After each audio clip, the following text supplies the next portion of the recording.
Kita langsung masuk ke pembahasan kali ini. Kita bakal bedah tuntas sebuah konsep luar biasa dari Simon Sinek yang, percayalah, bakal mengubah secara fundamental cara kalian melihat kepemimpinan, bisnis, dan bahkan arah hidup kalian sendiri.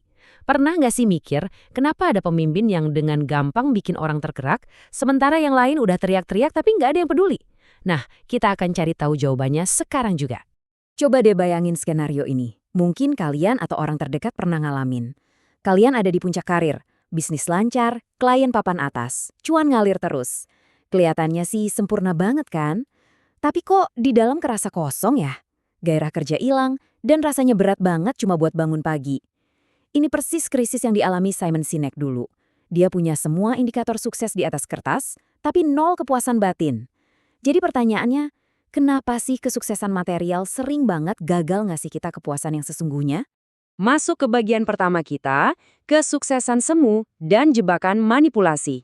Nah, buat ngejawab rasa hampa tadi, coba kita bandingin dua cara paling umum yang dipakai buat memengaruhi orang. Di satu sisi ada yang namanya manipulasi. Tenang, ini bukan berarti kejahatan atau hal licik ya. Ini cuma taktik transaksional biasa, kayak ngasih diskon gede-gedean, pakai trik rasa takut ketinggalan, atau tekanan sosial. Sukses? Pasti, tapi taktik kayak gini cuma ngasih hasil jangka pendek dan bikin capek. Di sisi lain, ada inspirasi. Ini nih yang langka banget. Tapi dari sinilah loyalitas tanpa batas itu lahir. Orang bergerak karena mereka percaya dan punya keyakinan yang sama, bukan cuma karena lagi diiming-imingi promo beli satu gratis satu. Lanjut ke bagian kedua, rahasia konsep Golden Circle.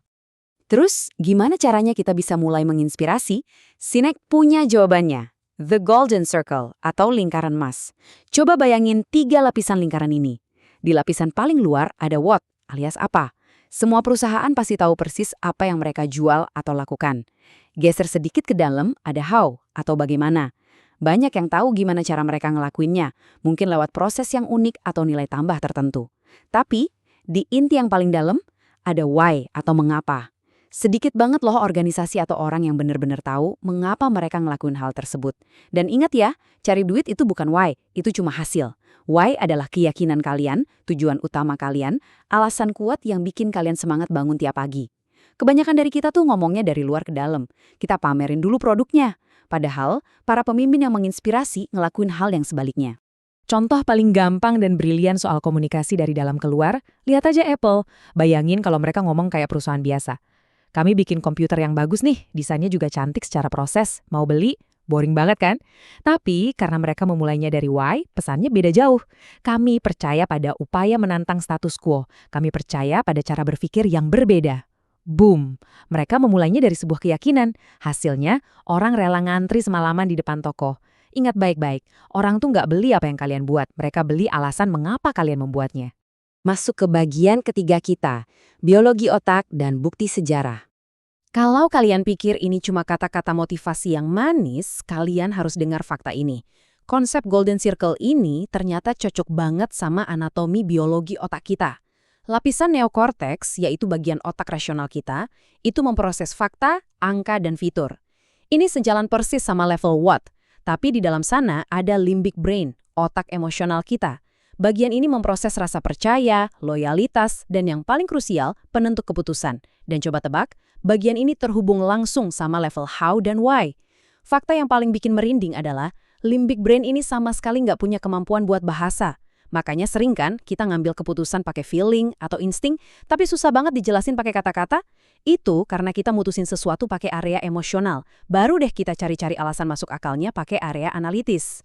Biar makin kebayang, kita tarik mundur ke bukti sejarah. Awal tahun 1900-an, perlombaan bikin pesawat terbang pertama itu lagi panas-panasnya. Samuel Pierpont Langley punya segalanya.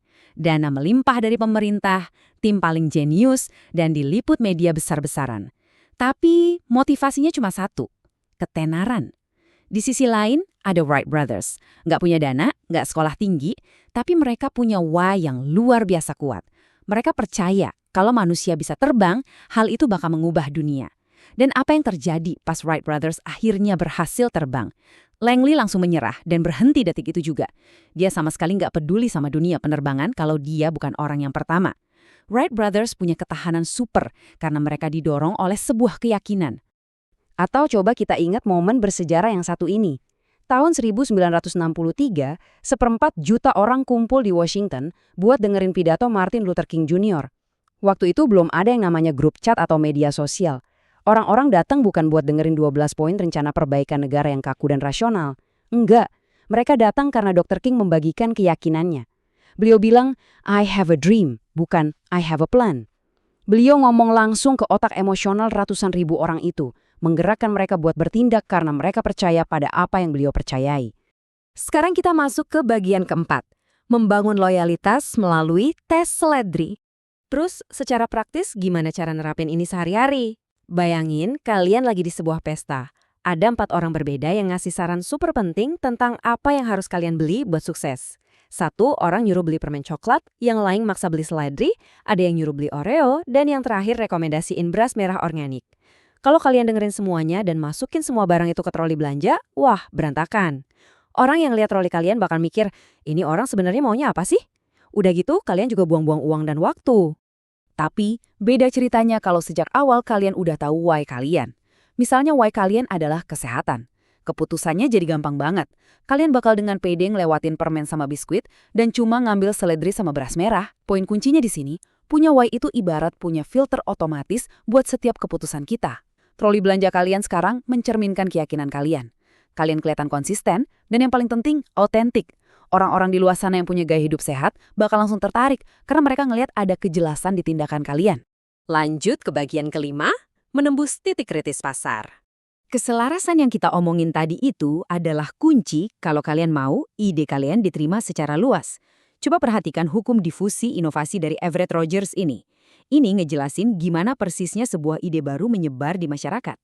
Di paling awal ada inovator dan adopter awal. Mereka ini orang-orang yang berani ngambil resiko dan bertindak pakai insting karena punya kesamaan keyakinan. Di tengah-tengah ada kelompok mayoritas yang sifatnya jauh lebih praktis dan logis. Kelompok mayoritas ini nggak bakal mau nyoba sesuatu yang baru kalau belum ada yang ngebuktiin duluan. Dan angka ini benar-benar krusial buat bisa sukses menembus pasar massal, kalian harus melewati titik kritis ini, yaitu sekitar 15 hingga 18% pertama.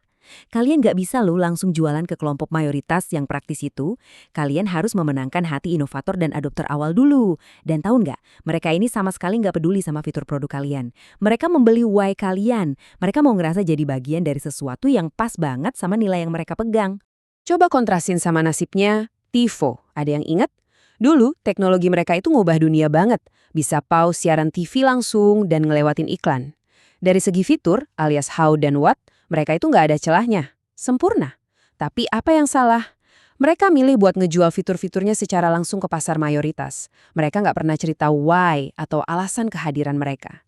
Akibatnya, fatal. Mereka gagal dapetin seed adopter awal, nggak pernah berhasil nembus titik kritis 15% tadi, dan produk jenius itu akhirnya gagal meraih sukses finansial yang seharusnya bisa mereka capai. Terakhir, bagian ke-6, mulai temukan why Anda sendiri. Jadi pertanyaannya, gimana kita bawa semua obrolan ini ke kehidupan nyata kalian? Sinek ngingetin kita buat selalu menjaga keseimbangan 3 hal ini. Pertama, kejelasan why. Kalian harus tahu persis apa tujuan utama kalian dan itu harus gampang dijelasin. Kedua, disiplin how. Nilai-nilai kalian nggak boleh cuma jadi slogan manis di dinding, tapi harus hidup di dalam budaya dan sistem kerja sehari-hari. Dan ketiga, konsistensi what. Produk yang kalian bikin, cara kalian merekrut orang, semuanya harus jadi bukti nyata dari keyakinan terdalam kalian. Kalau ada satu aja pilar yang goyah, kepercayaan dari dunia luar pasti luntur. Ini ngebawa kita balik ke pertanyaan awal tentang kenapa kesuksesan kadang terasa hampa. Kalian memang bisa banget mencapai yang namanya kesuksesan dangkal cuma pakai manipulasi, banting harga, dan trik licin lainnya. Uang itu bisa dicari tanpa why. Tapi, kalian nggak akan pernah bisa ngebangun sebuah warisan atau legacy yang abadi. Sebuah dampak luar biasa yang bisa ngubah hidup orang banyak kalau kalian nggak punya akar why yang kuat. Martin Luther King Jr. dan Wright Brothers itu nggak cuma ninggalin harta, tapi warisan yang menginspirasi lintas generasi. Nah, inilah intisari dari bedah materi kita hari ini. Coba deh sesekali diam dan lihat lagi kehidupan, karir, atau bisnis kalian. Udahan yuk bertindak sekedar jadi manajer yang cuma sibuk ngurusin tugas harian. Mulai sekarang, jadilah CEO buat hidup kalian sendiri. Temukan tujuan sejati yang bikin kalian semangat luar biasa buat bangun pagi.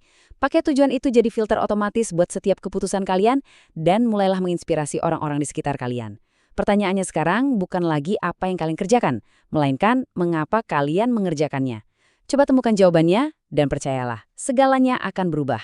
Sampai jumpa di bedah materi seru kita selanjutnya.